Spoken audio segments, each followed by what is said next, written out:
Operation Sindoor ముందు రోజున అంటే ఇవాళ ఆపరేషన్ సింధూర్ జరిగింది, తర్వాత రోజున డ్రిల్స్ అని చెప్పి ప్రకటించారు.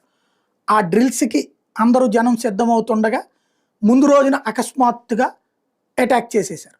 అంటే పాకిస్తాన్ ఏమనుకుంది, ముందు ప్రజలందరినీ రెడీ చేస్తారట, ఆ తర్వాత మన మీదకి వస్తారని ఆలోచిస్తే ఈ లోపుగా కుమ్మి పారేశారు. అట్లాగే ఇప్పుడు అక్కడ తాజాగా రాజస్థాను, గుజరాత్, పంజాబ్, జమ్మూ కాశ్మీర్లో డ్రిల్స్ అని ప్రకటించడం, దాంతో పాకిస్తాన్ ముందు రోజంతా నిద్ర లేకుండా గడిపింది. కానీ ఏ దాడి జరగలేదు.